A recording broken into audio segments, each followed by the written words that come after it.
ჩვენგან უმეტესობა საკმაოდ კარგად ესმის იმ მთავარი მოვლენების, რომლებიც ჩვენს ისტორიის წიგნებშია აღწერილი. მაგრამ არსებობს ისეთი ისტორიული მოვლენებიც, რომლებიც უფრო ბუნდოვანია და თითქოს არანაირი ლოგიკური ახსნა არ გააჩნია.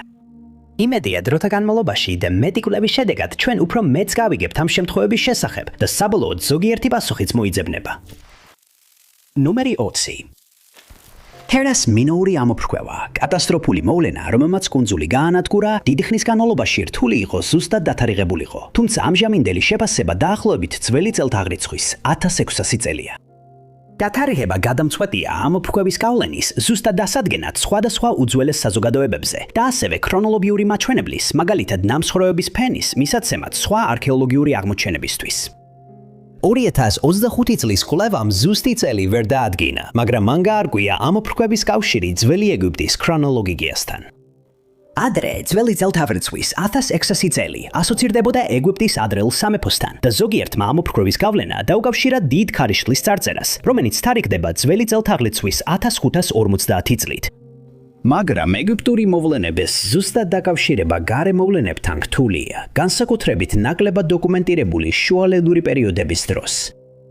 ნახშირბადის დათარიღების გამოყენებით, რომელიც დაკავშირებულია მე-15 და მე-18 დინასტიების მასალებთან და თერას ამოფრქვევის ნივთებთან, კვლევრებმა დაადგინეს, რომ თერას ამოფრქვევა ახალ სამეფოს ნივთებზე უფრო ადრე მოხდა.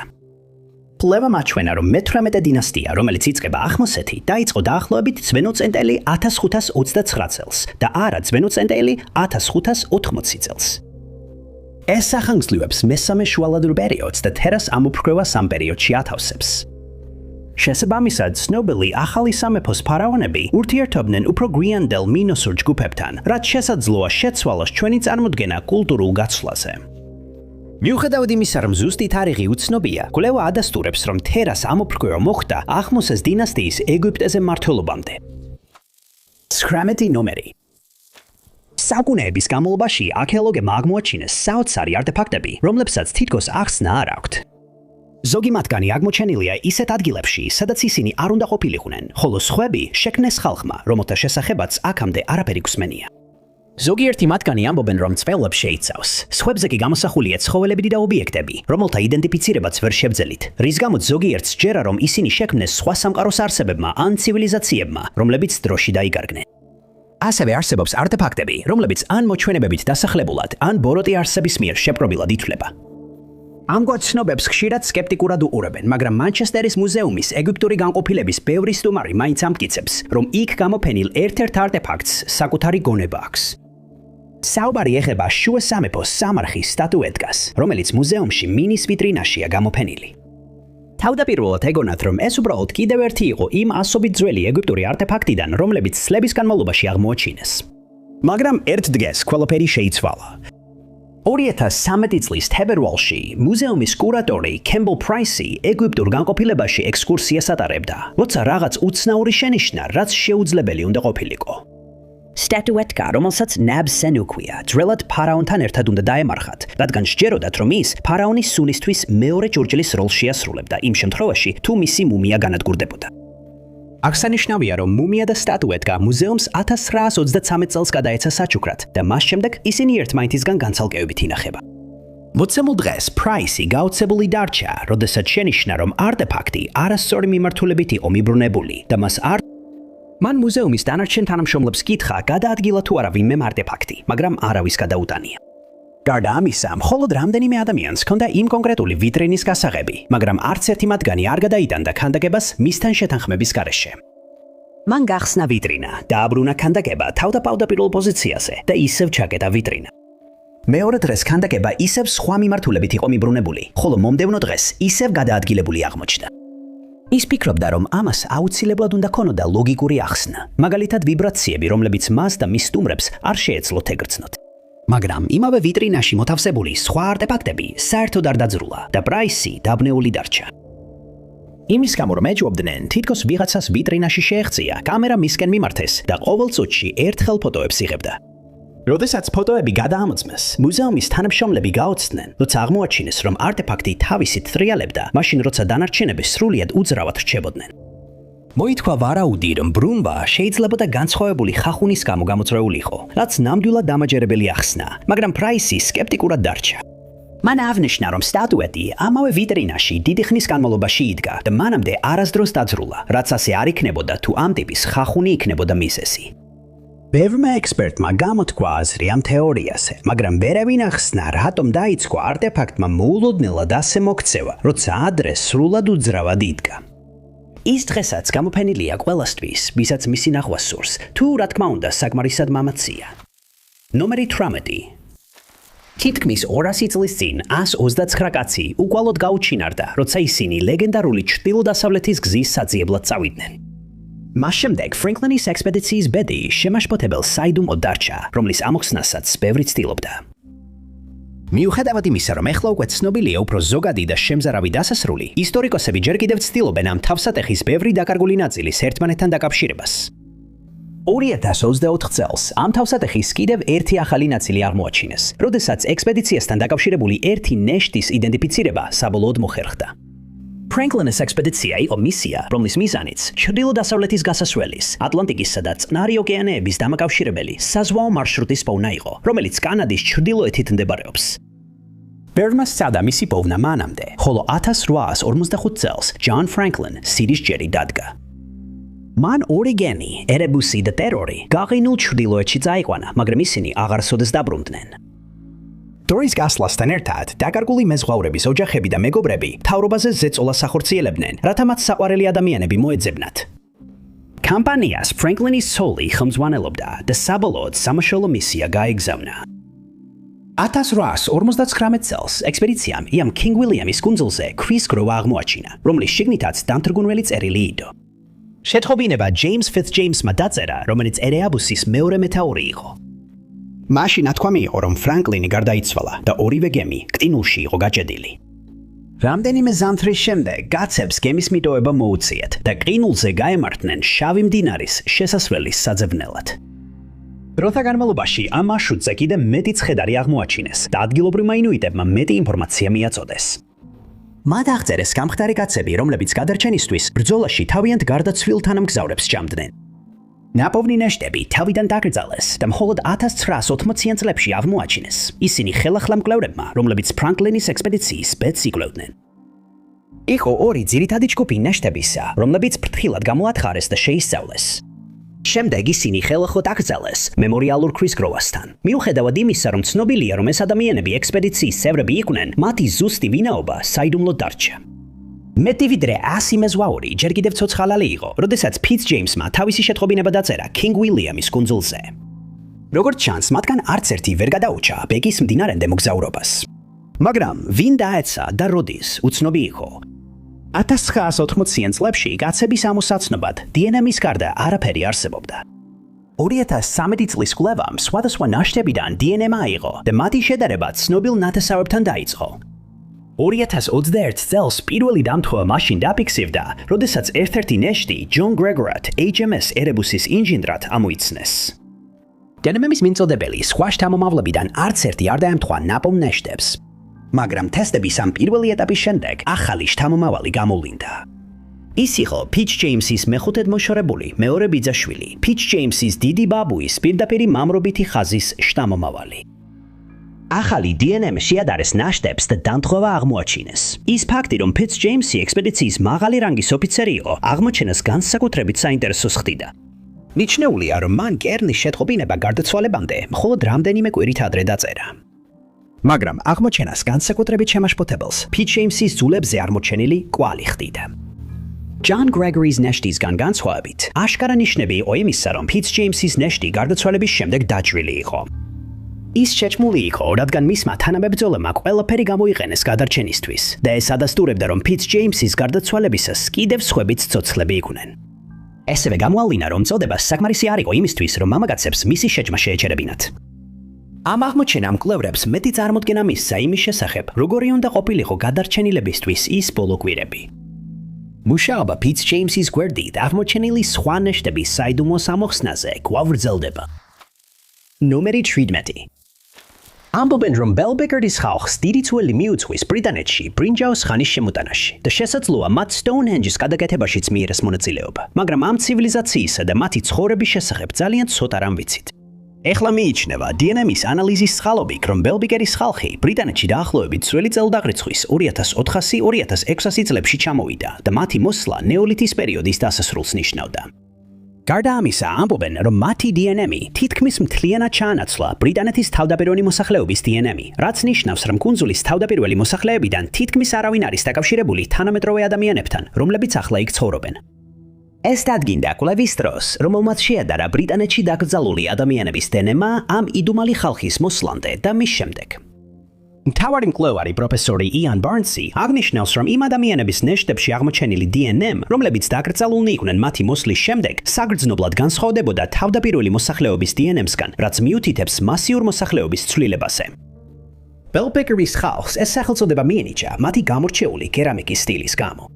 დაახლოებით 4500 წლის წინ მათ დაიწყეს ზარის ფორმის კერამიკის წარმოება, რომელიც მანამდე არასოდეს ენახათ და პირველად თანამედროვე ესპანეთსა და პორტუგალიაში გამოჩნდა. ეს სტილი სწრაფად გახდა მოდური ევროპაში და ერთი საუკუნის შემდეგ პირველად გამოჩნდა ბრიტანეთში. მიუხედავად იმისა, რომ ამის მყარი ახსნა არ არსებობს, მეცნიერები ვარაუდობენ, რომ ბელბიგერის ხალხი მასობრივი მიგრაციის პროცესში იყო და ეს კერამიკის სტილი ყველგან თან მიჰქონდათ, სადაც კი მიდიოდნენ. რამდენიმე ასეული წლის განმავლობაში ბრიტანეთში კიდევ უფრო მეტი ზარის ფორმის კერამიკის ხალხი ჩამოვიდა და მალე მათ თითქმის მთლიანად ჩაანაცვლეს ამ ტერიტორიის თავდაპირველი მოსახლეობის DNM. ჩვენ საკმაოდ კარგადაც კი ვიცით, როგორ გამოიყურებოდნენ ისინი. ანალიზირებული DNM-ის წყალობით მკვლევარები მიიჩნევენ, რომ მათ ჰქონდათ ღია ფერი კანი, ღია თმა და ღია ფერის თვალები. მათი ჩამოსვლის დროს ბრიტანეთის მკვიდრებს როგორც წესი ჰქონდათ ყავისფერი თვალები, ყავისფერი თმა და ზეთისხილისფერი კანი, რაც დღეს ნამდვილად აღარ შეესაბამება სინამდვილეს. ეს როგორც ჩანს ამყარებს თეორიას, რომ თავდაპირველი მოსახლეობა თანდათან შეიცვალა, რადგან ზარის ფორმის ჯურჯლის ხალხი შთამომავლობას ტოვებდა ადგილობრივებთან ერთად, რომლებიც საბოლოოდ გაქრნენ და დავიწყებას მიეცნენ. რაც შეეხება ზარის ფორმის ჯურჯლის ხალხის წარმოშობას, თავდაპირველად მიიჩნეოდა, რომ ისინი ლიბერიიდან იყვნენ, მაგრამ ექსპერტები ამაში 100%-ით დარწმუნებულები არ არიან. ასევე გამოითქვა მოსაზრება, რომ ისინი ევროპაში მონადირე შემგროვებლებთან შეერივნენ ბრიტანეთში გამგზავრებამდე, რაც ნიშნავს, რომ მათი DNM-იც შეიცვალა იქ ჩასვლამდე. არ არის ნორმალური, რომ ერთი ჯგუფის DNM სრულად დაიმორჩილოს და საბოლოოდ გადაფაროს მეორე, მაგრამ ზოგიერთი მეცნიერი თვლის, რომ ამას ახსნავს. ისინი ფიქრობენ, რომ შესაძლოა ეპიდემია გავრცელდა და ამას ტრაგედია მოჰყვა. ძალიან შესაძლებელია, რომ ბელბეგერის ხალხი იმ დაავადების მიმართ იმუნური იყო, ხოლო ბრიტანეთის თავდაპირველი მოსახლეობა არა. ამგვარად ბელბეგერის ხალხი გააგრძელებდა აყვავებას, მაშინ როცა ბრიტანელები ჭივს ემსხვერპლებოდნენ, რის შედეგადაც მათი DNM მრავალი წლის განმავლობაში შემცირდებოდა. ზოგიერთი ვარაუდობს, რომ მათ დაიწყეს Stonehenge-ის და სხვა მრავალი ნეოლითური ნაგებობის გამოყენება, რომლებიც ბრიტანეთში იყო აშენებული და შესაძლოა მათ ხელი ჰქონდათ ცნობილი მონუმენტის გადაკეთებაშიც, თუმცა ეს დამტკიცებული არ არის. მათ ბრიტანეთის ადგილობრივებს გააცნეს ლითონის დამუშავება, მშვილდოსნობა და კერამიკის მათთვის დამახასიათებელი სტილი. თუ ამ ყველაფრიდან რომელიმე ოდესმე საბოლოოდ დადასტურდება, ეს შეიძლება შეცვალოს ისტორიის წიგნები, როგორც ჩვენ ვიცით ისინი. მაგრამ ეხლა ჯერ კიდევ ბევრი გვაქვს სასწავლი ამ უძველეს ზარის ფორმის ჯურჯლის ხალხზე. ნომერი 16. ჩინელმა სწავლულებმა ისტორიულად დააფიქსირეს ასტრონომიული მოვლენები, როგორიცაა სტუმარი ვარსკვლავები. 1408 წელს ესეთი ერთი გაშგაშა ობიექტი გამოჩნდა ღამის საზზე, დაახლოებით 10 დღის განმავლობაში ირმის ნახტომის მახლობლად. მისი მოკლე აღწერა თანამედროვე მეცნიერებისთვის ამოცნობას ართულებდა, რომლებმაც მისი ავთენტურობა ეჭქვეშ დააყენეს. ეს საიდუმლო 2025 წელს გაიხსნა, როდესაც აღმოაჩინეს დეტალური 1408 წლის მემორიალი იმპერიული ასტრონომიული ბიუროს იმპერატორისადმი. მასში ობიექტი აღწერილი იყო, როგორც ზეთის ჯექის ლამპარი, ნიან დაოს თანავარსკვლავედთან ახლოს, სუფთა ყვითელი ფერით, გლუვი და კაშკაშა. ეს დადებითი აღწერა სავარაუდოდ იმით იყო განპირობებული, რომ იმპერატორისთვის კარგი ნიშანი წარედგინათ. თანამედროვე ასტრონომები ახლა მიიჩნევენ, რომ ეს უძრავი, უცვლელი ობიექტი იყო სუპერნოვა, ვარსკვლავური აფეთქება, როგორიც იყო ის, რომელმაც 1054 წელს კიბორჩხალას ნისლეული შექმნა და რომელიც ასევე ჩინელმა ასტრონომებმა დააფიქსირეს. მიუხედავად იმისა, რომ 1408 წლის მოვლენის ნაშთი ჯერ არ არის იდენტიფიცირებული, მეცნიერები ცნობილ რეგიონს იკვლევენ. შესაძლო ვარიანტებს შორისაა Seikei-Wolpeckld. ამ უძველესი ნოვებისა და სუპერნოვების იდენტიფიცირება თანამედროვე მეცნიერებას ეხმარება ციური ობიექტების ისტორიისა და მომავლის გაგებაში. ნომერი 15. მე-15 და მე-16 საუკუნეებში ესპანეთიდან წარმოშობილი კეთილშობილი ოჯახი კორტე კორტერეალი ცნობილი იყო მსოფლიოს ოკეანეების კვლევის სიყვარულით. ოჯახის ორმა ვაჟმა, გასპარ და მიგელ კორტერეალებმა ეს სიყვარული მამისგან, ჟუან ვაშ კორტერეალისგან მიიღეს. ამბობდნენ, რომ გასპარი იყო ამ ორის ნამდვილი თავგადასავლების მოყვარული, რადგან ბავშვობაში ის შორეული მიწების ისტორიებს ისმენდა და სწრაფად ისწავლა რუკების კითხვა. მისი თავგადასავლების სურვილი კიდევ უფრო გაძლიერდა იმ აღმოჩენებით, რომლებიც სხვა მოგზაურებმა 1500 წლამდე გააკეთეს. მათ შორის იყო ახალი სავაჭრო გზები, ახალი კონტინენტები, ტერიტორიები და ხალხები, რომლებიც მანამდე არასდროს ენახათ. ზრდასრულ ასაკში გასპარი პორტუგალიის მეფე მანუელ პირველმა აერჩია, რომ სხვა მოგზაურებთან ერთად ახალი ტერიტორიები აღმოეჩინა. და თავის პირველ მოგზაურობაში შესაძლოა გრენლანდიასაც მიაღწია, თუმცა ეს თეორია სადავოდ რჩება. ის ამტკიცებდა, რომ სანამ თვითონ და მისი ადამიანები ხმელეთზე ფეხს დაადგამდნენ, სუდმა ამინდმა მათ უკან დაბრუნება აიძულა, მაგრამ მას სრული განზრახვა ჰქონდა, რომ მეტი ადამიანით დაბრუნებულიყო. 1501 წელს, როცა მან დიდი ჯგუფი მკვლევარები შეკრიბა, კვლავ გაეშურა ზღვაში, ამჯერად 3 გემით. როცა ისინი ამ ტერიტორიას მიაღწიეს, გადაადგილება ძალიან გაუჭირდათ კრინულიანი პირობების გამო. გემები არ იყო აგებული კრინულის გასატეხად, ამიტომ გასპარმა გადაწყვიტა კურსის შეცვლა და მიიჩნევა, რომ ჯგუფი ნიუფაუნდლენდში ან შესაძლოა ლაბრადორში გადავიდა. ექსპედიცია წარმატებული აღმოჩნდა და გასპარმა ამ ტერიტორიაზე მცხოვრები დაახლოებით 60 ადამიანი პორტუგალიაში წაიყვანა. მაგრამ გზაში რაღაც ჩვენთვის უცნობი მოხდა, რადგან დანარჩენი 2 გემი უსაფრთხოდ მივიდა, ხოლო გასპარის გემი არსად ჩანდა. მიგელი არ ეგუებოდა იმას, რომ მისი ძმა უბრალოდ გაუჩინარდა და რადგან მასაც უყვარდა თავგადასავლები და დაპირებული ჰქონდა აღმოჩენილი მიწის ნაწილი, გადაწყვიტა გასპარის საძებნელად წასულიყო. 1502 წელს მან ახალი მეზღვაურები შეკრიბა და 3 გემით ლისაბონიდან გაემგზავრა. ის დაბრუნდა იმ ტერიტორიაზე, სადაც მისი ძმა ბოს ნახეს, რაც იმას ნიშნავდა, რომ მას და მის ხალხს იგივე ყინულოვანი წყლები უნდა გაევლოთ, რასაც გასპარი და მისი ეკიპაჟი შეხვდნენ. ეს დიდი პრობლემა არ აღმოჩნდა, რადგან ისინი იმ ტერიტორიას მცირე სირთულით მიაღწიეს. მაგრამ შემდეგ მიგელმა საბედისწერო შეცდომა დაუშვა. მან გადაწყვიტა, რომ მათ მეტი ტერიტორია უფრო სწრაფად უნდა გაევლოთ და 3 გემს გაყოფა უბრძანა. მათ შეთანხმდნენ, რომ იმ წლის აგვისტოს შუა რიცხვებში ერთ კონკრეტულ ადგილას შეხვდებოდნენ და მართლაც 2 გემი მივიდა, მაგრამ მიგელის გემი დაკარგული იყო, სუსტად ისე, როგორც მისი ძმების. ვარაუდობენ, რომ მისი გემი ან ყინულმა გამოუსწორებლად დააზიანა, ან შტორმის დროს ჩაიძირა. თუმცა კორტე კორტერეალის ოჯახმა არ დანებდა. 1503 წელს მათმა ძმან ვასკო ანესმა 2 გემი გაგზავნა იმავე ტერიტორიაზე, რათა ძმები მოეცებნა. რადგან მას, რა თქმა უნდა, არ მისცეს ნება, ექსპედიციაში გახვალოდა. ზოგიერთ ისტორიკოს აქვს ვარაუდი, რომ ან ერთმა, ან ორივე ძმამ გადაწყვიტა პორტუგალიაში აღარ დაბრუნებულიყო და მათ ერთ-ერთ ამ რეგიონში ხანგრძლივი ცხოვრება გაატარეს. მაგრამ ეს რა თქმა უნდა არასოდეს დამტკიცებულა და ისტორიკოსებს მხოლოდ ვარაუდი შეუძლიათ, რა დაემართათ კორტე კორტერეალის ძმებს იმ საუკუნეების წინ. 14 ნომერი. მუნჯი კინოს ეპოქის ისტორიული მნიშვნელობის ფილმების უდიდესი ნაწილი დროის განმავლობაში დაიგარგა.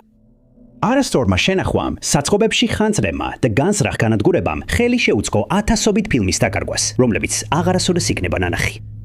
მაგრამ მიუხედავად ამ სირთულეებისა, ფილმების შემნახველები და ჰობისტები კვლავ აგრძელებენ ამ ისტორიული ფილმების რულონების ძებნას.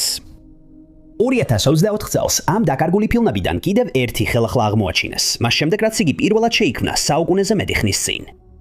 ლინკოლნის გული 1922 წლის მუნჯი ფილმი იყო, რომლის რეჟისორიც ფრენსის ფის ფორდი იყო. Fordy, John Fordy's უფროსი ძმა იყო, რომელმაც მოგვიანებით რეჟისორობისთვის მრავალი ჯილდო მიიღო. Fordy's ორივე ძმას, აბრაჰამ ლინკოლნისა და სამოქალაქო ომისადმი დიდი ინტერესი ჰქონდათ და ყოფილ პრეზიდენტზე რამდენიმე ფილმი გადაიღეს. ფრენსისმა 1915 წელს პრეზიდენტზე მოკლე მუნჯი ფილმი გადაიღო და წლების შემდეგ ამ ისტორიას დაუბრუნდა, როცა უფრო გრძელი ნამუშევრის დაგეგმა დაიწყო. ლინკოლნის გული იმ ადრინდელი ფილმის სახელობისა, რომელიც თავიდან გადაიღეს და მას პროლოგიც დაორთეს. ფილმი ეხებოდა 2 ჯარისკაცს, რომლებიც სამოქალაქო ომში ერთმანეთის წინააღმდეგ იბრძოდნენ. უნიონის ჯარისკაცი ხვდებოდა კონფედერატის დას და როცა მისი სიძე ტყვე დაიყვანეს, გადაწყვიტა გაეთავისუფლებინა იგი. ამან უნიონის ჯარისკაცის დაპატიმრება და ჯაშუშად მიჩნევა გამოიწვია. ფრენსის ფორდმა ფილმში ლინკოლნი ითამაშა, სადაც პრეზიდენტი ფიქრობს გადაარჩინოს თუ არა ჯარისკაცი. ფილმი მხოლოდ ერთი დღის განმავლობაში აჩვენეს 1922 წელს და ბევრმა ადამიანმა ვერ ნახა იგი. ის მალე დავიწყებას მიეცა. ფორდმა შემდეგ კიდევ ბევრი ფილმი გადაიღო, მაგრამ ძირითადად მსახიობად იყო ცნობილი. ის დაჩრდილა მისმა უმცროსმა ძმამ. ერთი მიზეზი იმისა, თუ რატომ არის მუნჯი ეპოქის ფილმები დღეს ასე იშვიათი, ის მასალა არის, რისგანაც ისინი მზადდებოდა.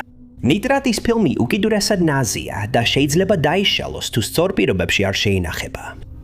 ამის გარდა ეს მასალა ასევე ძალიან აალებადია. ამან გამოიწვია მრავალი საწყობის ხანძარი, რომელთაგან ყველაზე ცნობილი იყო 1965 წლის MGM-ის სტუდიის ხანძარი, რომელმაც უამრავი ისტორიული ფილმი გაანადგურა. Ზუსტად როგორ დაეკარგა ლინკოლნის გული უცნობია, მაგრამ ის ფაქტი, რომ ფილმი მხოლოდ ერთი დღის განმავლობაში აჩვენეს, მიუთითებს იმაზე, რომ თავიდანვე ბევრი ასლი არ იყო გაკეთებული. მოსალოდნელი არ იყო, რომ ფილმი ოდესმე მოიძებნებოდა, მაგრამ 2024 წელს საარქივო ვიდეომასალის ბიბლიოთეკაში სტაჟიორმა საოცარი აღმოჩენა გააკეთა. Dan Martini კინოფილმების შენახვის სტუდენტი იყო, რომელიც სტაჟირებას გადიოდა Historic Films Archive-ში, Long Island-ზე. სტაჟირების ბოლოსკენი როცა ის საცავში ჩააგზავნეს, რომ გადაერჩია რამდენიმე შემოწირული ფილმი. ფილმის რუდუნების დასტა მისი ყურადღება მიიპყრო. ისინი შედარებით კარგად იყო შენახული მათი ასაკის მიუხედავად და განსაკუთრებულად გამოიყურებოდა. ფილმის შესწავლის შემდეგ მიხვდა, რომ ეს იყო დაკარგული 1922 წლის ფილმი. ფორდის ვაჟი ფილმში ჯარისკაცის როლში მონაწილეობდა. ის 1915 წელს კალიფორნიაში არ იქნებოდა, ამიტომ მისი ყოფნა ადასტურებდა, რომ ეს არ იყო უფრო ადრეული მოკლემეტრაჟიანი ფილმი. ფილმი სწრაფად დააციფრულეს, რათა ის კვლავ არ დაკარგულიყო. ნომერი 13. სეთის მასალა არის წიგნი, რომელიც დაწერეს ჯეინ რობერტსმა და მისმა მეუღლემ რობერტ ბატსმა, მაგრამ ის განსხვავდება ყველა სხვა წიგნისგან, რადგან ისინი ამტკიცებენ, რომ მასში ასახულია მათი კომუნიკაცია არსებასთან, სახელად სეთი. ეს ამბავი იწყება 1963 წელს, როდესაც ჯეინმა და რობერტმა გადაწყვიტეს ჩაეტარებინათ კვლევა წიგნისთვის, რომელსაც რობერტი წერდა ექსტრასენსორულ აღქმაზე. მათ იყიდეს უიჯის დაფა და დაიწყეს ექსპერიმენტირება, რათა ენახათ მართალია თუ არა ამ დაფებთან დაკავშირებული ხმები. მათ არც კი იცოდნენ, რომ მათი ცხოვრება სამუდამოდ შეიცვლებოდა. წლის დეკემბრის მესამე დღეს მათ დაიწყეს საუბარი მამრობითი სქესის არსებასთან, რომელმაც განაცხადა, რომ მისი სახელი სეთია. მათ დაიწყეს ამ საუბრების ჩაწერა, მაგრამ საბოლოოდ ჯეინმა დაიწყო შეტყობინებების მიღება უიჯის დაფის გარეშე. თითქოს ეს შეტყობინებები პირდაპირ მის ტვინში შედიოდა. ეს ნიშნავდა, რომ დაფა აღარ იყო საჭირო, რადგან ჯეინი უბრალოდ გადასცემდა შეტყობინებებს რობერტს, რომელიც შემდეგ ჩაწევდა მათ. სეთი ხსნიდა, რომ ის იყო სუფთა ენერგიის არსება და მას აღარ ჰქონდა ინტერესი ფიზიკური სამყაროს მიმართ. მან დაამატა, რომ დედამიწაზე თავისი ყველა რეინკარნაცია დაასრულა და ახლა ალტერნატიულ არსებობის სიფრტრეში ცხოვრობდა. გარდა ამისა, ინფორმაცია, რომელიც მან წყვილს გადასცა, წარსულში ბევრ სხვა ადამიანს ჰქონდა მიღებული, მაგრამ ყოველ ახალ თაობასთან ერთად ის და სხვა არსებები თავიანთ გზავნილებს თავიდან იმეორებდნენ. სეთი თითქოს კარგად იცნობდა თანამედროვე სალაპარაკო ენას, ხოლო ჯეინი ამტკიცებდა, რომ ბევრ შემთხვევაში, როცა სეთთან საუბარს ამთავრებდა, არ ახსოვდა, რომ მას ესაუბრა, ან საუბრის დროს ღვინო დალია საუბრის დროს. მიუხედავად იმისა, რომ სეთიდან ბევრი გზავნილი მიიღეს, მისი მთავარი მიზანი იყო ჯეინისთვის და დანარჩენი მსოფლიოსთვის ესწავლებინა, რომ მხოლოდ საკუთარი აზრებითა და რწმენებით შეუძლიათ საკუთარი რეალობის შექმნა. მან ასევე განმარტა, რომ რეინკარნაცია ძალიან რეალურია და რომ ეს არსებობის ერთ-ერთი ძირითადი პრინციპია. რაც შეეხება იმას, რომ თითოეული ადამიანი საკუთარ რეალობას ქმნის, მან ახსნა თუ როგორ მუშაობს ეს პროცესი. ნებისმიერი ადამიანის შინაგანი ეგო პასუხისმგებელია მათი ფიზიკური ფორმისა და გარშემო არსებული ფიზიკური გარემოს შექმნაზე. ის გამოცდილებები, რასაც ისინი გადიან, განისაზღვრება მათი მოლოდინებით, რწმენებითა და დამოკიდებულებით და ისინი იქმნება გარე ეგოს მიერ. მოკლედ რომ ვთქვათ, სეთი ხსნის, რომ თითოეული ადამიანი განიცდის იმ ცხოვრებას, რაზეც კონცენტრირებულია და ეს შეიძლება შეიცვალოს მხოლოდ მაშინ, როცა ისინი გადაწყვეტენ შეცვალონ თავიანთი მოლოდინები და რწმენები. ჯეინმა ეს უფრო დეტალურად ახსნა და აღნიშნა, რომ ჩვენს გარშემო არსებულ ფიზიკურ გარემოს ჩვენი გონება ქმნის. შემდეგ ეს აზრები ივსება ენერგიით, რომელიც მოდის მასების გონებიდან და მოვლენები, რომლებსაც ჩვენ მაწყდებით, როგორც ჯგუფურად, ასევე ინდივიდუალურად, იგივე გზით იქმნება, აზრისა და ენერგიის საშუალებით. გარდა ამისა, სეთმა განაცხადა, რომ რეალობას არც დასაწყისი აქვს და არც დასასრული და დაჰპირდა ყველას, ვინც მას გაჰყვებოდა, რომ ისინი განიცდიდნენ შეცვლილ ცნობიერებასა და ისეთ თავგადასავლებს, რომელთა წარმოდგენაც კი არ შეეძლოთ. ეს სესიები გაგრძელდა კიდევ 21 წლის განმავლობაში, სანამ ჯეინი 1984 წელს გარდაიცვლებოდა. მიუხედავად იმისა, რომ ბევრი ადამიანი ფიქრობს, სეთი რეალურად არასდროს არსებობდა, სხვებმა ჯეინის ნაწერებში სიბრძნე იპოვეს, რადგან მათ იგრძნეს, რომ მისი წიგნები უკეთესობისკენ შეუცვალათ სამყაროსადმი დამოკიდებულება. ნომერი 12. კარტაფირი გლობალურად მნიშვნელოვანი საკვებია, რომელიც ევროპაში სამხრეთ ამერიკიდან შემოიტანეს, სადაც ეს საკვები ბოლქვები შიმშილის შემცირებაში დაეხმარა მოსახლეობას. Titicagas tbas-tbastan 7000 წლის წინ მოყვანილი ველური კარტოფილის ევოლუცია დიდი ხნის განმავლობაში თავსატეხად რჩებოდა მეცნიერებისთვის, რადგან მას აშკარა კავშირი ჰქონდა ორ განსხვავებულ მცენარეთა ჯგუფთან. ახალმა კვლევამ ეს საიდუმლო ამოხსნა. Kartofili genetikurat gავს როგორც ბოლქვგარეშე იეთუბეროსუმის მცენარეთა ჯგუფს, ასევე პომიდორს, რომელსაც ასევე არ აქვს ბოლქვები. კვლევამ დაადგინა, რომ კარტოფილი პირდაპირ ორივესგან განვითარდა. მილიონობით წლის შემდეგ, საერთო წინაპრისგან განცალკევების შემდეგ, პომიდრის ერთმა სახეობამ და იეთუბეროსუმის ერთმა სახეობამ დაახლოებით 9 მილიონი წლის წინ გადაიკვეთა, რის შედეგადაც შეიქმნა თანამედროვე კარტოფილის წინაპარი. ამ ჰიბრიდმა მიუხედავად იმისა, რომ მის მშობლებს ისინი არ ჰქონდათ, ტუბერები განავითარა. მეცნიერებმა აღმოაჩინეს, რომ ჰიბრიდმა იეთუბეროსუმისგან მემკვიდრეობით მიიღო გენი, რომელიც მიწისქვეშა ღეროების ზრდას აკონტროლებს, ხოლო პომიდრისგან მიიღო გენი, რომელიც ტუბერის ზრდას ააქტიურებს, რის შედეგადაც თხელი ღეროები დიდ მრგვალ კარტოფილებად იქცა. ეს ჰიბრიდიზაცია ანდების მთების ფორმირებას დაემთხვა. რთულმა გარემომ ტუბერს, რომელიც წყალსა და საკვებნივთიერებებს ინახავდა, უპირატესობა მისცა. ამ განვითარებამ სავარაუდოდ საშუალება მისცა კარტოფილს მილიონობით წლის განმავლობაში აყვავებულიყო და მრავალფეროვანი გამხდარიყო, სანამ ადამიანები არ დაიწყებდნენ მის ფრთხილ მოყვანას, რათა უზრუნველეყოთ დაბალი ტოქსიკურობა და მაღალი მოსავლიანობა. ნომერ 11. თუ ქუჩაში შემთხვევით ადამიანს გითხავდით, ვის მიიჩნევს ამერიკის აღმომჩენად, 99% ადამიანი პასუხად დაასახელებდა ქრისტეფორე კოლუმბს. ესე გვასწავლიდნენ სკოლაში და ისტორიის წიგნებში, მაგრამ ზოგიერთი წყაროს მიხედვით, სინამდვილეში პირველი კონტინენტზე უელსელი მივიდა. 1160 წელს ოვაინ გვინედი იყო უელსის ცერემონიული საგრაფოს, სახელად გვინედის მმართველი, და ის დღემდე ითვლება ერთ-ერთ საუკეთესო და ყველაზე მნიშვნელოვან მეფედ, რომელიც ქვეყანას ჰყოლია.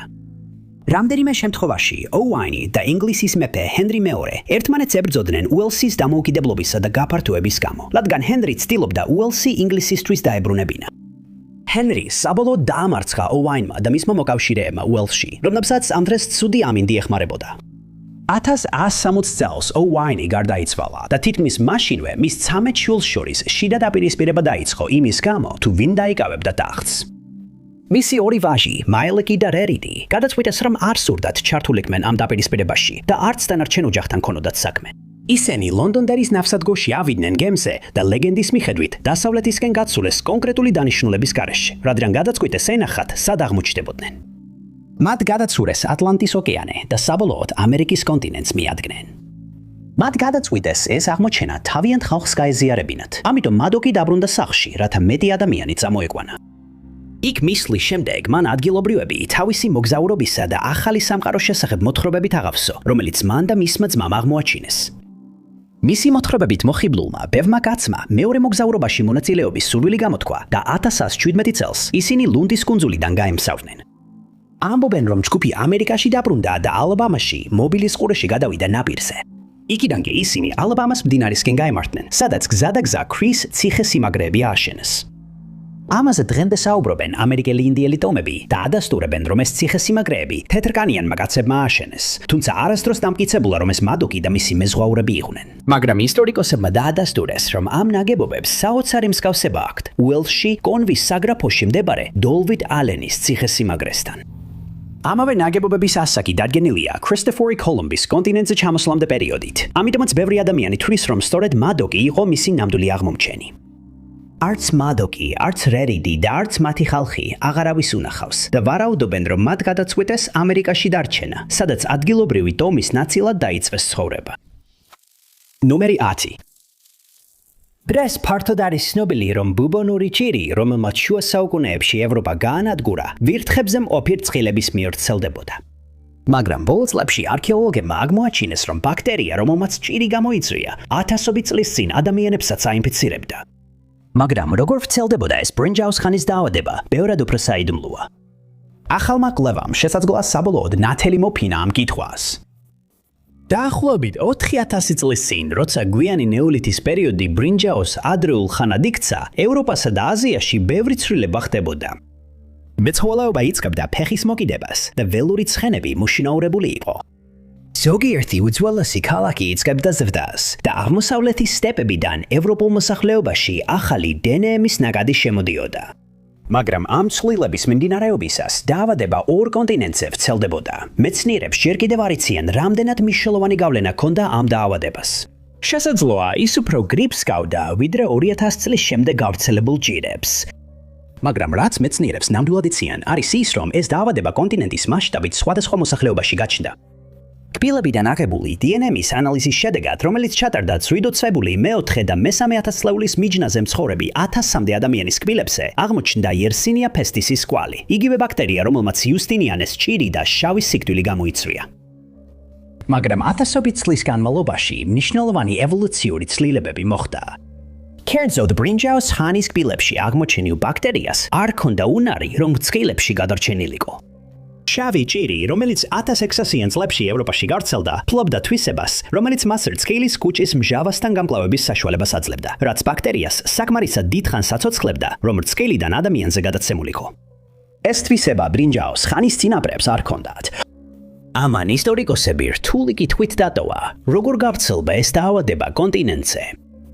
მიუხედავად იმისა, რომ ადამიანთა მიგრაცია შესაძლებელი იყო, დაავადება როგორც ჩანს ძალიან სწრაფად გავრცელდა. თუ დაავადება ერთი პატარა ადამიანის დასახლებიდან მეორეში გავრცელდებოდა, დროთა განმავლობაში ის მუტაციას განიცდიდა და განვითარებოდა, მაგრამ ეს არ მოხდა. იგივე შტამები აღმოაჩინეს ჩონჩხებში, რომლებიც დიდი მანძილით იყვნენ დაშორებულნი. ეს ძალიან დიდი მანძილი იყო ავადმყოფი ადამიანისათვის, რომ ძველ დროში გაევლო. არსებობდა სხვა ვექტორი, რომელიც ავრცელებდა დაავადებას. თავდაპირველად მეცნიერებმა ივარაუდეს, რომ ეს შეიძლება ცხენები ყოფილიყვნენ. ეს ცხოველები ახლახან იყვნენ მოშინაურებული და ერთდროულად სხვადასხვა პოპულაციებში შეჰყავდათ. მაგრამ ჯერჯერობით Y. pestis DNA-ის კვალი უძველეს ცხენებში არ აღმოჩენილა. თუმცა 2025 წლის კვლევამ აჩვენა, რომ შესაძლოა სხვა ცხოველი ყოფილიყო დამნაშავე. მათ უძველესი ცხრების ნაშთებში აღმოაჩინეს იმავე Y. pestis-ის კვალი, რომელმაც ადამიანები დაინფიცირა. ეს ცხრები 4000 წლის წინ დაკლეს და შეჯამეს. ის აღმოაჩინეს მოსახლეობაში, რომელსაც მნიშვნელოვანი მარცვლეულის საწყობები არ ჰქონდა. არ იყო მიზეზი, რომ იქ ვერთხები ყოფილიყვნენ, მაგრამ მოსახლეობა მართავდა ცხრის ფარებს და ეს ცხვრები შეძლებდნენ დიდი საძორების მოძების მოძოვას, რომელსაც ადამიანები ცხენების გამოყენებით მართავდნენ. ამ უძველესი ინფექციის კვლევები ჯერ კიდევ მიმდინარეობს, მაგრამ სავარაუდოა, რომ ამ საიდუმლოებებიდან ბევრი მალე გაიხსნება. ნომერი 9. საინფორმაციო ძალების წარმომადგენლები 10 წლების განმავლობაში უცნაურ ნათებებს ხედავდნენ ცაში და ორი პილოტის, Felix Monclas'a და Robert Wilsonis გაუჩინარების ამოხსნელი შემთხვევაც არ არის გამონათლისი. შემთხვევა მოხდა 1953 წლის 33 ნოემბრის ღამეს. ყველა მონაცემით ეს იყო ქარიშხლიანი ღამე და აშენწეთში საჰაერო თავდაცვის სარდლობის წევრები, რომლებიც კანადის საზღვართან ახლოს იყვნენ განლაგებულნი, ეჭვმიტანილნი გახდნენ, როდესაც მათ რადარზე თვითმფრინავის მიახლოება შენიშნეს. თავდაპირველად ვარაუდობდნენ, რომ ეს შეიძლება კანადური თვითმფრინავი ყოფილიყო, მაგრამ დარწმუნებისთვის ახლომდებარე კინდროსის სამხედრო საჰაერო ბაზიდან F-89C სკორპიონის ტიპის რეაქტიული თვითმფრინავი გაგზავნეს შესამოწმებლად. თვითმფრინავში იმყოფებოდნენ პირველი ლეიტენანტი Felix Moncla, რომელიც მართავდა თვითმფრინავს, და მეორე ლეიტენანტი Robert Wilsoni, რომელიც რადარით აპარატის თოთოლზე იყო პასუხისმგებელი. შემდეგი რამდენიმე თვის განმავლობაში ჰაერში ძალიან უცნაური მოვლენები განვითარდა და უფოლოგების თქმით, ეს ერთ-ერთ ყველაზე უცნაურ სამხედრო უფოს შემთხვევად იქცა, რაც კი ოდესმე დაფიქსირებულა. მიჩნეული იყო, რომ აპარატის პოვნა შედარებით მარტივი იქნებოდა, მაგრამ ასე არ მოხდა. როგორც კი თვითმფრინავი აპრინდა, Wilsoni რადარით აპარატის კვალდაკვალ მიყოლას ცდილობდა, მაგრამ ის მუდმივად იცვლიდა კურსს. ეს მიწის ეკიპაჟს გადასცეს, რომლებმაც შემდეგ Moncla's მიმართულება მისცეს. მან სიჩქარე 500 მილისაათში გაზარდა და საბოლოოდ უცნობ აპარატს უახლოვდებოდა, მაგრამ ამ დროისთვის უკვე 9 საათი იყო გასული. მიწის ეკიპაჟი გაოცებული იყო მეორე აპარატის მანევრულობით და დაძაბულად აკვირდებოდნენ, როგორ უახლოვდებოდა რეაქტიული თვითმფრინავი მისანს. მათ Moncla's დაავალეს, რომ 25,000 ფუტიდან 7,000 ფუტამდე ჩამოსულიყო. და დაახლოებით 70 მილის დაშორებით, Kevin No Point-ის სანაპიროდან მათ ბოლოს და ბოლოს დაეწინნენ უცნობ ობიექტს. რადარის ოპერატორებმა სამხედროებმა განაცხადეს, რომ ეკრანზე ორი წერტილი ერთმანეთისკენ დაიძრა, მაგრამ შემდეგ წარმოუდგენელი მოხდა. Moncla's და Wilsonis სიგნალი რადარის ეკრანზე მოულოდნელად გაქრა, რამაც ყველა მონაწილეში დიდი შეშფოთება გამოიწვია. ხოლო რამდენიმე წამში მეორე ხომალდმა მოულოდნელად შეიცვალა მიმართულება, სანამ მისი წერტილიც ასევე აუხსნელად გაქრებოდა. სხვა ხომალდები დაუყოვნებლივ გაგზავნეს ამ ტერიტორიაზე, რათა გაეგოთ რა მოხდა, მაგრამ ორი კაცის კვალი ვერ აღმოაჩინეს. ძებნა ჩაატარეს აშტშ-ის საერო ძალებმა, სანაპირო დაცვამ და კანადის საერო ძალებმა, მაგრამ უშედეგოდ. მედი ისთვის მომზადებულ ანგარიში სამხედროებმა განმარტეს, რომ რადარზე ორი სიგნალი ერთ წერტილში თითქოს შეერთდა, რის შემდეგაც მათი თვითმფრინავი მოულოდნელად გაქრა, თითქოს ჰაერში აორთქლდა. მაგრამ მალევე შეცვალეს ეს განცხადება და განაცხადეს, რომ რადარის ოპერატორმა არასწორად გაიგო ნანახი და რომ მონგლა და უილსონი წარმატებით მიუახლოვდნენ ობიექტს, რომელიც კანადის საჰაერო ძალების C-047 ტიპის თვითმფრინავი იყო. მათ ასევე განაცხადეს, რომ თვითმფრინავი დაახლოებით 30 მილის მანძილზე გადაუხვია დაგეგმულ მარშრუტს და შეღწია შეზღუდულ საჰაერო სივრცეში. როდესაც უილსონზე და მონკლაზე კითხეს, მათ ივარაუდეს, რომ პილოტს მოულოდნელად თავბრუსხვევის შეტევა დაემართა, რის გამოც თვითმფრინავი ჩავარდა ზედა ტბაში, მაშინ როცა ორივე მამაკაცი ბაზაზე ბრუნდებოდა მისიის წარმატებით შესრულების შემდეგ. კანადურმა სამხედროებმა განაცხადეს, რომ ეს გამოგონილი იყო, რადგან იმ ღამით მათ არ გაუშვიათ არც ერთი ფრენა. გარდა ამისა, მონკლას ცოლს თავიდან უთხრეს, რომ ის ტბაში ჩავარდა, შემდეგ კი რომ მისი თვითმფრინავი ჰაერში აფეთქდა. ამ კონკრეტული მისიის ყველა ჩანაწერი სამხედროების არქივებიდან ამოიღეს და ინციდენტი არასდროს აუხსნიათ სრულად. ბევრი ადამიანი ფიქრობს, რომ ეს იყო შეხვედრა უცხო პლანეტელთა ხომალდთან, მაგრამ ასეა თუ არა, საზოგადოებისთვის ალბათ უცნობი დარჩება, რადგან ამ მისიის არც ერთი ჩანაწერი არ არსებობს. ნომერი 8. ათწლეულების განმავლობაში უცერო სარკოფაგი, რომელიც ძველი ეგვიპტური სამარხის კუთხეში იყო დამალული, ეგვიპტოლოგებს აოცებდა. ვარაუდობდნენ, რომ ეს ეკუთვნოდა ფარაონის რომელიმე მსახურს ან ოჯახის წევრს, რომელიც ახლოს იყო დაკრძალული. მაგრამ სამარხის დასუფთავებისას შემთხვევითმა აღმოჩენამ ამ საიდუმლოს ბევრად უფრო საინტერესო პასუხი მისცა. ტანისი ოდესღაც ძველი ეგვიპტის დედაქალაქი იყო. ნილოსის დელტაში მდებარე ტანისი მნიშვნელოვანი გახდა ეგვიპტის მესამე შუალედურ პერიოდში.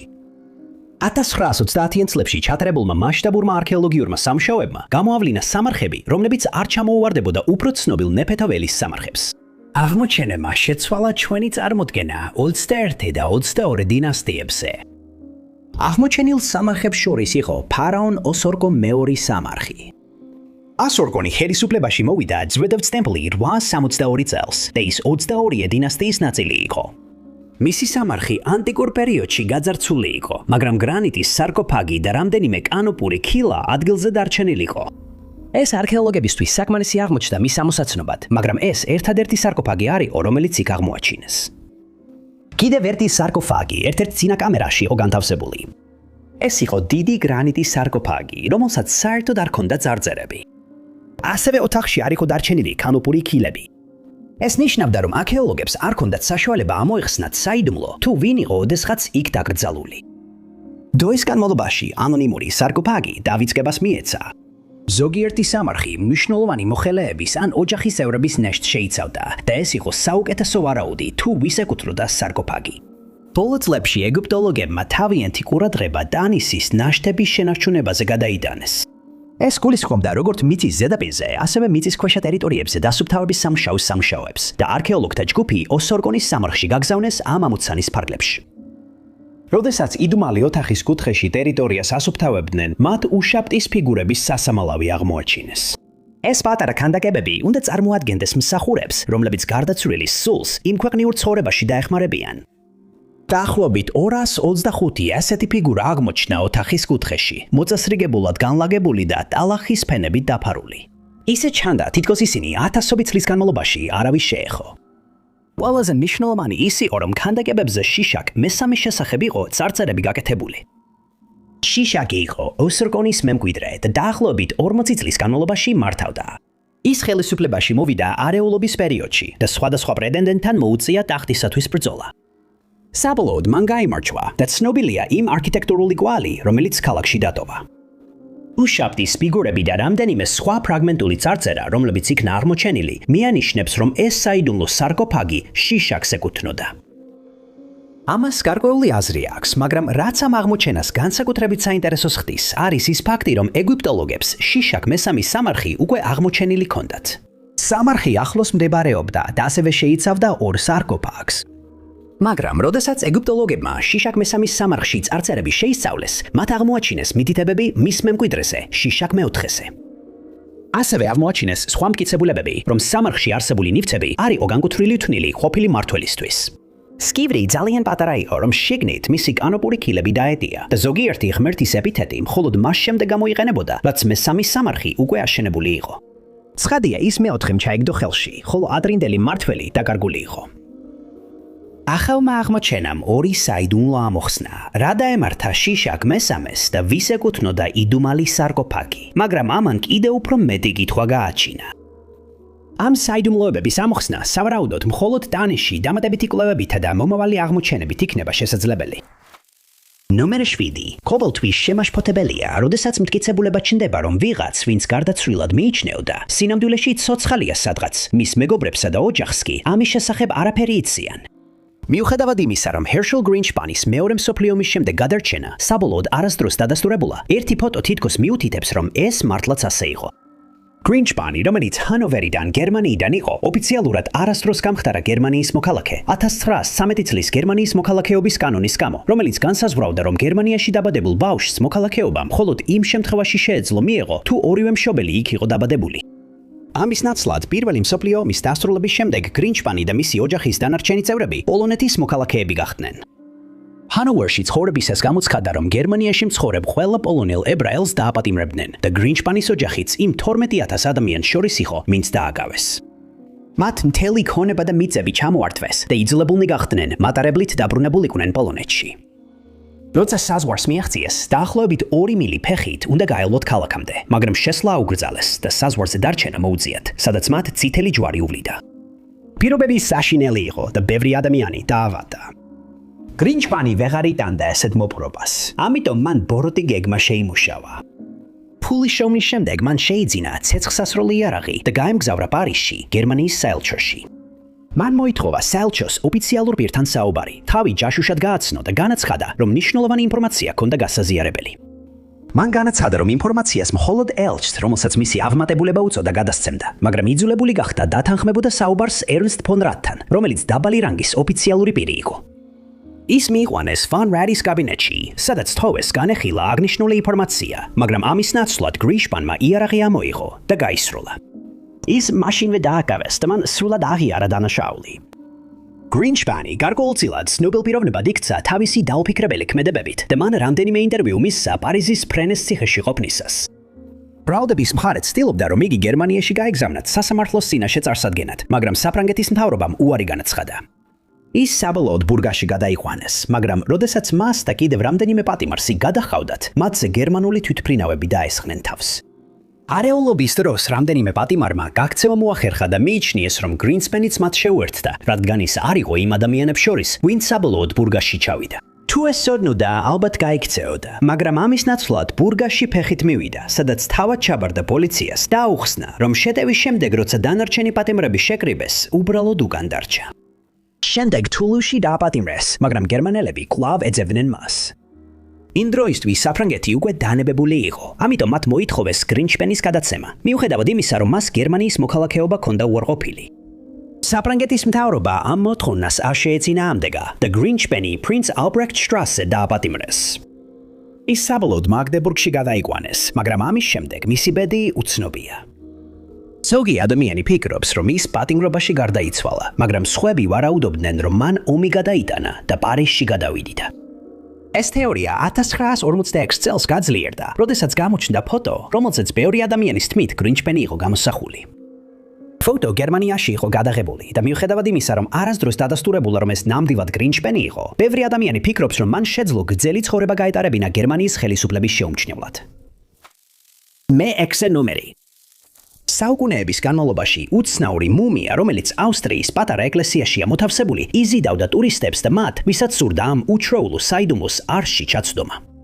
ახალმა კვლევამ საბოლოოდ ახსნა, თუ როგორ გახდა ეგრეთ წოდებული ჰაერზე გამომშრალი კაპელანი მუმია და ვინ იყო ის სინამდვილეში.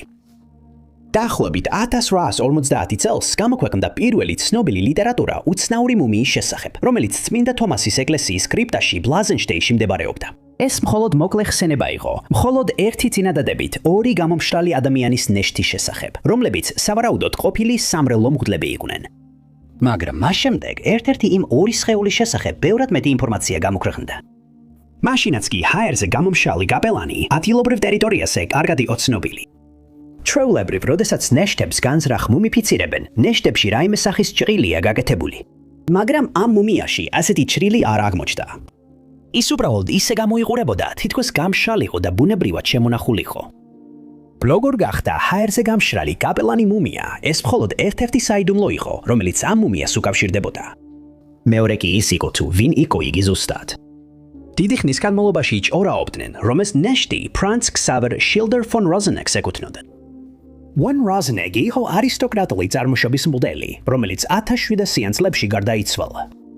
მუმიის მიმართ ცნობის მოყვარეობამ 2000 წელს რენტგენოგრაფიის ჩატარება გამოიწვია.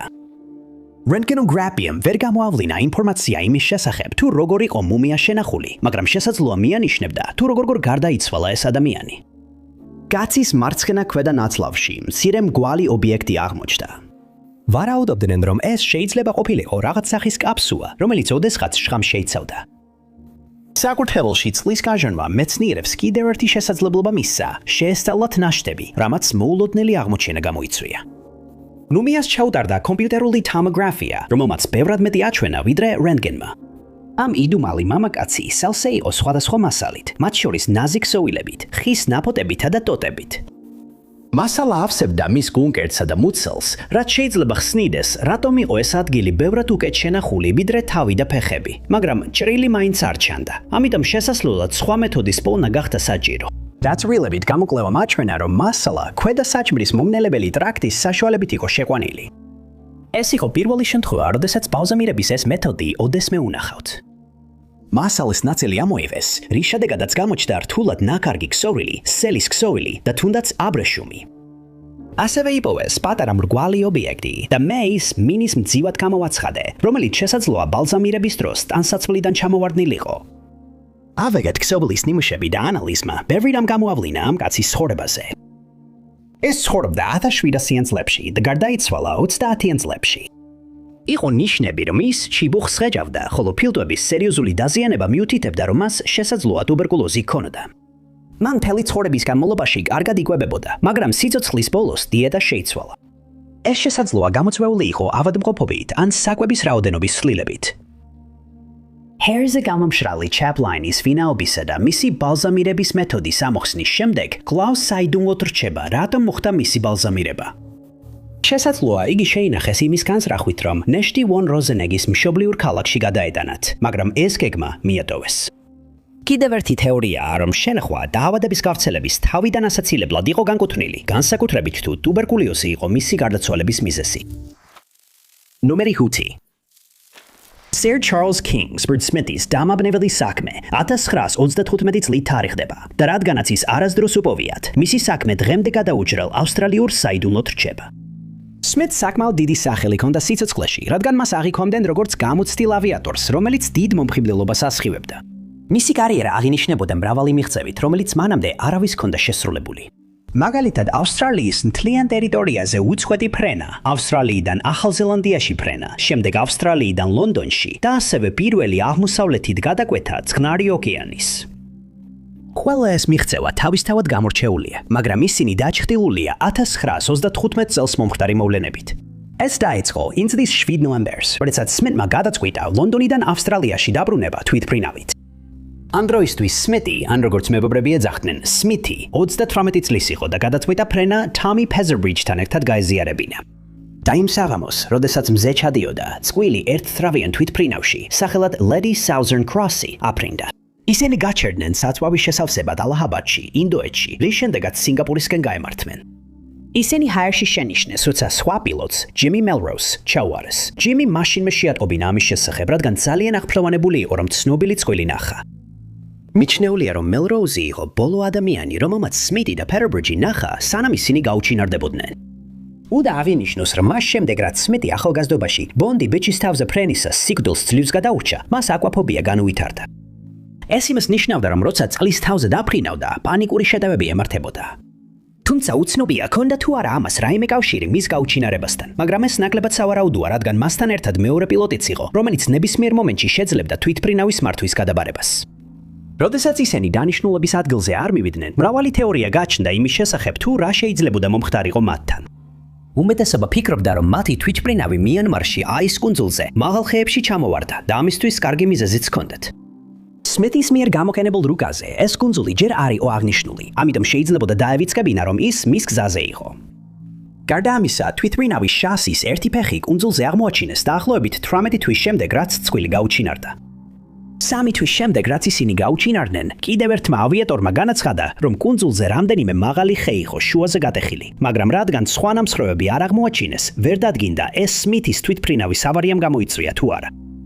ზოგი ადამიანი ფიქრობს, რომ შასი უბრალოდ კუნძულზე გამოირეცხა და სინამდვილეში სმითის თვითმფრინავი ბევრად უფრო სამხრეთით ჩამოვარდა. მას შემდეგ რამდენიმე ადამიანმა, მათ შორის ისტორიკოსმა იან მაკენზიმ, კუნძულზე დამატებითი მტკიცებულებები ეძებეს, მაგრამ უშედეგოდ. რადგან მეტი არაფერი აღმოჩნდა, სმითისა და ფედერ ბრიჯის გაუჩინარებები დღემდე ამოუხსნელია და იმ ღამით მომხდარი მოვლენები შესაძლოა არასოდეს გახდეს ცნობილი. ნომერი 4. ჯერ კიდევ მოპარვამდე, ბრეგე 160 საათების მონა ლიზას უწოდებდნენ. როდესაც ის უკვალოდ გაუჩინარდა, დაიწყო საერთაშორისო საძიებო ოპერაცია, მაგრამ მისი პოვნა საბოლოოდ 20 წელზე მეც დასჭირდა. ბრეგე 160 იყო საათი, რომელიც შექმნა აბრაამ ლუი ბრეგემ, თავისი დროის ერთ-ერთმა ყველაზე ნიჭიერმა საათების ოსტატმა. ის შეუკვეთეს დედოფალ მარი ანტუანეტისთვის, თუმცა იმ ადამიანის ვინაობა, ვინც ეს გააკეთა, დღემდე საიდუმლოდ რჩება. ბრეგეს უთლეს, რომ არ დაეზოგა ხარჯები და დაეხარჯა იმდენი დრო, რამდენიც საჭირო იქნებოდა, რათა შეექმნა ყველაზე ლამაზი და ტექნოლოგიურად მოწინავე საათი და ის დასრულდა მხოლოდ 1827 წელს, მას შემდეგ, რაც დედოფალი და ბრეგე უკვე გარდაცვლილები იყვნენ. შემდეგი 100 წლის განმავლობაში ის სხვადასხვა კერძო კოლექციონერს შორის გადადიოდა, სანამ საბოლოოდ ვერა ბრაის სალომასთან არ აღმოჩნდა, რომელმაც საათებისა და კედლის საათების კოლექცია მამისგან მიიღო მემკვიდრეობით. სალომა მედდა იყო, რომელიც პირველი მსოფლიო ომის შემდეგ იერუსალიმში დასახლდა. მან დააარსა ლამაიერის ისლამური ხელოვნების მუზეუმი და მრავალი ნივთი, მათ შორის საათების კოლექციაც შესწირა.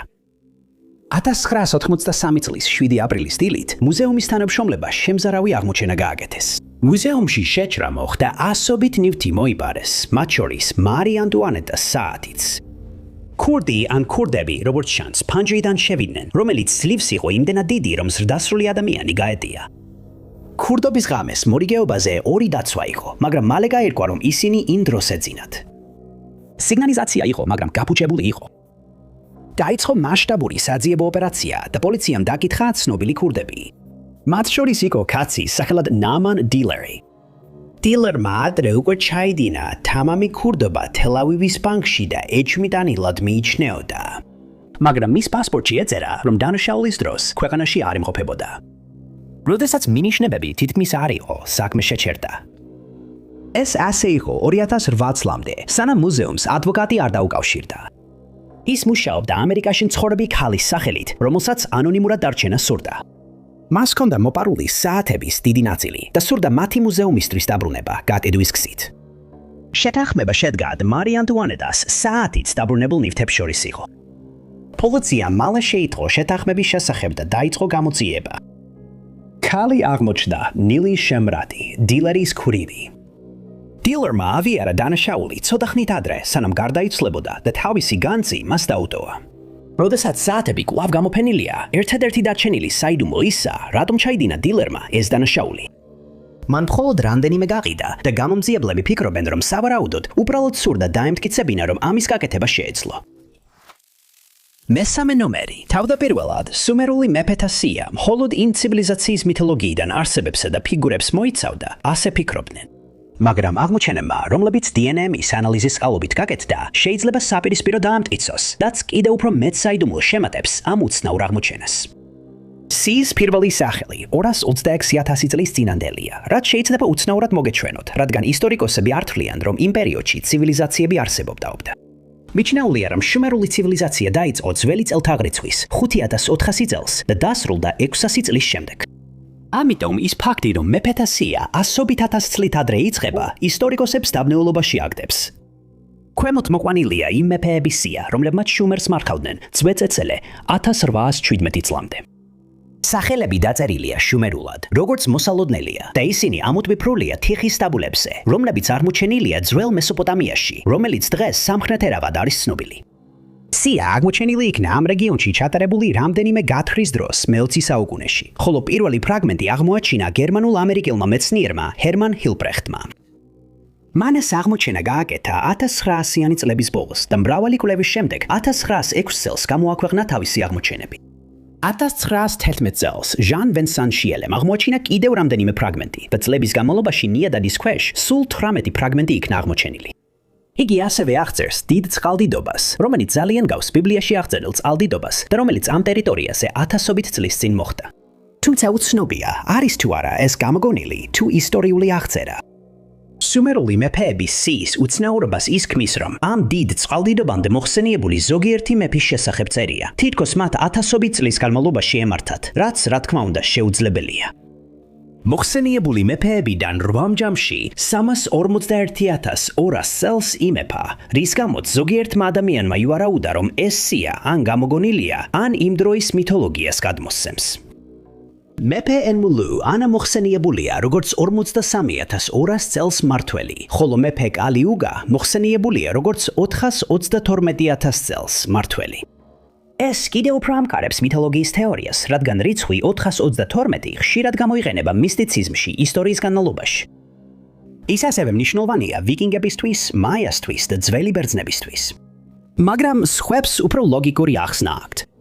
ზოგი ისტორიკოსი მიიჩნევს, რომ ეს რიცხვები დაშიფრულია ფორმულაში, რომელიც იყენებს სუმერული მათემატიკური სისტემის 60-იან საფუძველს. როდესაც ეს გამოიყენება სიაზე, იმ დროის მონაკვეთები, როცა ეს წარღვნის-წინა მეფეები მართავდნენ, ბევრად უფრო გონივრული ხდება. მაგრამ როდესაც ეს წარღვნის შემდგომ მეფეებზე გამოიყენება, სისტემა ვერ მუშაობს. სიის მიხედვით, როგორც კი წარღვნის წყლები დაიკლო, შუმერული მეფობა ზეციდან ჩამოვიდა და გაჩნდა სრულიად ახალი ქალაქი, სახელად ქიში. ზოგიერთი მეფე, რომლებიც ამ პერიოდის შემდეგ არის მოხსენიებული, არიან ნანგიშ ნუნგიშლიშმა, რომელმაც 670 წელი იმეფა, და ზუგა ქიბი, რომელიც 900 წელი იყო მეფე. ზოგიერთმა ისტორიკოსმა ამ ხანგრძლივი მეფობები ბიბლიაში მოხსენიებულ მეფეთა მეფობებს შეადარა, რომელთაც ასევე ასობით წელი უცხოვრიათ. ზოგიერთმა კი ისიც კი ივარაუდა, რომ ეს სია რაღაცით დაკავშირებულია იმ მეფეებთან, მაგრამ ეს დამტკიცებული არ არის. სულ წარღვნის შემდეგი მეფეები 24,500 წელი, 3 თვე და 3.5 დღე მეფობდნენ. შემდეგ მეფობა გადადის ურუქში და კიდევ რამდენიმე სხვა რეგიონში, რომლებიც თანამედროვე ერაპის ტერიტორიაზე მდებარეობს. როგორც სია გრძელდება, თითოეული მეფის მმართველობის პერიოდი უფრო მოკლეა, გარდა რამდენიმე სხვა მეფისა, რომლებიც ასლეულების განმავლობაში მეფობდნენ. დიდხანს მიაჩნდათ, რომ შუმერებმა შექმნეს პირველი ადამიანური ცივილიზაცია. მაგრამ DNA-ის ტესტირების წყალობით, რომელიც ჩატარდა ნიმუშზე, რომელიც წარადგინა კაცმა სახელად ალბერტ ბერემ, მას უთხრეს, რომ მისი DNA შეიძლება უკავშირდებოდეს წინაპარს, რომელიც დაახლოებით 328,000 წლის წინ ცხოვრობდა. რაც მიაჩნდათ შეუძლებლად და დღესაც ბევრს მიაჩნია შეუძლებლად. ამიტომ ბევრი ადამიანი კლავაც დაჟინებით ამტკიცებს, რომ ამ სიაში ჩამოთვლილი მეფეები მართლაც შეიძლება ათასობით წლის განმავლობაში ცხოვრობდნენ, მაგრამ ამ ეტაპზე ამას სიფრთხილით ეკიდებიან, სანამ დამატებითი ინფორმაცია არ გამოვლინდება. ნომერი 2. მეორე მსოფლიო ომის დასრულების შემდეგ მუდმივად მიმდინარეობს მცდელობა, რომ იპოვონ ის უთვალავი გემი და წყალქვეშა ნავი, რომლებიც ამ კონფლიქტის დროს ჩაიძირა. 2025 წლის ბოლოს ფრანგულ ესპანურმა ერთობლივმა ჯგუფმა აღმოაჩინა ერთი ნანგრევი, რომელიც წლების განმავლობაში აეჯვებდა ისტორიკოსებს. The Twan ფრანგული წყალქვეშა ნავიო, რომელიც ომის დაწყებამდე ცოტა ხნით ადრე ააშენეს. ჩანაწერების მიხედვით ის ჩაძირული იყო ესპანეთსა და ჩრდილოეთ აფრიკას შორის სადღაც ოპერაცია ტორჩის დროს, როდესაც მოკავშირეები ფრანგულ ჩრდილოეთ აფრიკაში შეიჭრნენ. მაგრამ ზუსტი მდებარეობა დიდი ხნის განმავლობაში საიდუმლოდ რჩებოდა. შეტევა დაიწყო 1942 წლის 8 ნოემბერს. ლატვენი ახლახან გამოვიდა მშრალი დოკიდან კასაბლანკაში მცირე რემონტის შემდეგ და იმ დროს სათანადოდ არ იყო შეიარაღებული. ნავი ამერიკული არტილერიით დაიბომბა და მისმა მეთაურმა სიცოცხლე დაკარგა. აღმასრულებელმა ოფიცერმა გადაიბარა ხელმძღვანელობა და უკუგების საშუალების გარეშე წყალქვეშა ნავი ჩაძირვისთვის მოამზადა. ლეტნა ბრძოლის ველიდან თავის დააღწევა მოახერხა, მაგრამ სერიოზულად დაზიანდა. რამდენიმე კაცმა სიცოცხლე დაკარგა და კიდევ უფრო მეტრი დაიჯერნენ. ამასთან ერთად თავად წყალქვეშა ნავიც სერიოზულად დაზიანდა. კასაბლანკაში შეკეთებისთვის ძლივს დაბრუნდა, მაგრამ ეკიპაჟმა იცოდა, რომ ტულაში და უსაფრთხოებაში დაბრუნება სჭირდებოდათ. წყალქვეშა ნავი გაემართა ჯერ ესპანეთისკენ, მაგრამ მალე ნათელი გახდა, რომ ტულამდე დაბრუნებას ვერ შეძლებდნენ. ეკიპაჟის უმეტესობა გადავიდა ნავიდან და მხოლოდ მცირე ჯგუფის დარჩენის შემდეგ კაპიტანმა გადაწყვიტა ჩაძიროს ლელეტონა. განზრახ ჩაძირვამ უზრუნველყო, რომ ტექნოლოგია მტრის ხელში არ აღმოჩნდებოდა. გემზე მყოფი ყველა კაცი ესპანურმა თევსაჭერმა გადაარჩინა და ომის დარჩენილი პერიოდი ესპანეთში ინტერნირებულებმა გაატარეს. ომის შემდეგ ამ ბოლო მოგზაურობის შესახებ არაერთი ანგარიში შედგა. საწინააღმდეგო დეტალებმა მკვლევარებს სკემის რეალურად მოძებნა გაურთულა. 2025 წელს მკვლევარებმა მნიშვნელოვანი გარღვევა მოახდინეს. მეზღვაურების ნათესავებს ჯერ კიდევ ჰქონდათ დოკუმენტები, რომლებიც მეზღვაურებს შეენახათ, მათ შორის გემის ჟურნალი. ამ მკვლევარებს უფრო ზუსტი ტერიტორია მისცა საძიებლად და ძიების მიმართულება შეცვალა. 2025 წლის დეკემბრის დასაწყისში ფრანკო-ესპანელი მკვლევართა ჯგუფმა, რომლებიც კადისის უნივერსიტეტთან თანამშრომლობდნენ, საბოლოოდ იპოვეს ის, რასაც ძებდნენ. ჯგუფმა ქარისის სანაპიროსთან წყლების შესასწავლად მრავალსქევიანი სონარი გამოიყენა და ბოლოს ზღვის ფსკერზე რაღაც აღმოაჩინა. ობიექტი ნაწილობრივ თავად ფსკერში იყო ჩაფლული, მაგრამ სიგრძე და ფორმა ძალიან გავდა ლეტონერის. მკვლევარებმა შეძლეს ამოეცნოთ წყალქვეშა ნანავის კოშკურა, ქვემეხი და მბრუნავი ტორპედოები, რამაც მათ დაეხმარა დაედგინათ, რომ ეს იყო დაკარგული წყალქვეშა ნავი. ლეტონერის მდებარეობის საიდუმლოს ამოხსნის შემდეგ, გუნდმა დაადასტურა, რომ წყალქვეშა ნავის ზედაპირზე ამოყვანის მცდელობა არ იქნება. ამის ნაცვლად იგი დარჩება როგორც ომის საფლავი და ისტორიული ადგილი, მეორე მსოფლიო ომის იშვიათად აღიარებული თავის შეხსენება. ნუმერი პირველი. მალტაზე მდებარე არქეოლოგიურმა ძეგლმა მკვლევარები დაბნიულობაში ჩააგდო, რადგან მათ ვერ შეძლეს გაერკვიათ, ვინ შექმნა ეს ადგილი, ან რისთვის იყენებდნენ მას ათასობით წლის წინ ამ ტერიტორიაზე მცხოვრები ადამიანები. საუბარი ეხება ჰელსაპლიეტის ჰიპოგეუმს, რომელიც მალტაში ვალეტას დიდ ნავსადგურთან ახლოს მდებარეობს. მისი აღმოჩენის ისტორია განსაკუთრებულია, რადგან არავინ იცოდა მისი არსებობის შესახებ მანამ, სანამ ის სრულიად შემთხვევით არ აღმოაჩინეს. 1902 წელს ქვის ხელოსანს დაევალა ამ ტერიტორიაზე სახლების აშენება და ის ამ შენობების საძირკვლის სტადების პროცესში იყო. მიწაში მუშაობისას მან შემთხვევით გაანგრია ათოლიონის სახლის ჰიპოგეუმის სახურავი, თუმცა წარმოდგენაც არ ჰქონდა, რომ სწორედ ამ დროს მნიშვნელოვანი ისტორიული აღმოჩენა გააკეთა. როდესაც ადგილი შეისწავლეს, აღმოჩნდა, რომ შენობის ზედა სართულის დიდი ნაწილი უკვე დაწყებულმა სამშენებლო სამუშაოებმა გაანადგურა, თუმცა ყველაფერი არ იყო დაკარგული, რადგან მალევე გაირკვა, რომ ქვედა სართულები ხელუხლებელი დარჩა. გათხრები მაშინვე დაიწყო და 1903 წელს ეს ადგილი კერძო პირის საკუთრებაში გადავიდა. და მომდევნო 8 წლის განმავლობაში არქეოლოგებმა შეძლების დაგვარად გამოავლინეს კომპლექსის რაც შეიძლება დიდი ნაწილი და აღმოჩნდა, რომ იგი 3 განსხვავებული სართულისგან იყო აგებული. ისტორიკოსებს არ იცოდნენ, როგორ აეხსნათ ეს რთული ნაგებობა, რადგან ის ლაბირინთს ჰგავდა, რომელიც სხვადასხვა ოთახში გადიოდა. ასევე აღმოაჩინეს დერეფნები და პატარა კუთხეები კომპლექსში, მაგრამ არ იყვნენ დარწმუნებულები, რისთვის გამოიყენებოდა ეს ოთახები. მთელი ლაბირინთი საგულდაგულოდ იყო გამოკვეთილი გირქვაში და აღმოჩნდა, რომ ზოგიერთი შესრულებული სამუშაო უმაღლესი ხარისხის იყო. ზოგიერთი ქვის სამუშაო ძალიან სუფთად და ზუსტად იყო შესრულებული და არ გვაქვს წარმოდგენა, როგორ შეიძლებოდა ეს გაკეთებულიყო პრიმიტიული იარაღებით ათასობით წლის წინ. როდესაც გათხრები გაგრძელდა, სხვადასხვა ღია ტერიტორიაზე რამდენიმე წრიული ორმო აღმოაჩინეს და ვარაუდობენ, რომ ეს ადგილები გამოიყენებოდა თაყვანის სცემის ცერემონიების დროს. მაგრამ ჰელსაპლიეტის ჰიპოგეუმის უცნაური ნაგებობის გამო ზოგიერთ ადამიანს სხვა თეორიები აქვს იმის შესახებ, თუ რა იყო მისი დანიშნულება. ზოგი ისტორიკოსი მიიჩნევს, რომ ეს კონკრეტული სამშენებლო მეთოდი შეირჩა კომპლექსის აკუსტიკური თვისებების გასაუმჯობესებლად, რადგან კამერები თითქოს სპეციალურად არის მორგებული გარკვეულ სიხშირის სპექტრებზე. თუ ასეა, ჰელსაპლიეტის ჰიპოგეუმი შეიძლება იყოს ერთ-ერთი უძველესი ნაგებობა, რომელიც მუსიკალური ინსტრუმენტების ჟღერადობის გასაუმჯობესებლად შეიქმნა. მიუხედავად იმისა, რომ თავად ნაგებობა საიდუმლოა, იქ აღმოჩენილი ზოგიერთი რელიკვია ასევე საკმაოდ უცნაურია. მათ შორის არის ქანდაკება, რომელსაც ეწოდა მძინარე ქალბატონი. მიჩნეულია, რომ ის დედა ბუნებას ასახავს, ან ზოგიერთი მეცნიერის აზრით სიცოცხლის დასასრულის სიმბოლოა.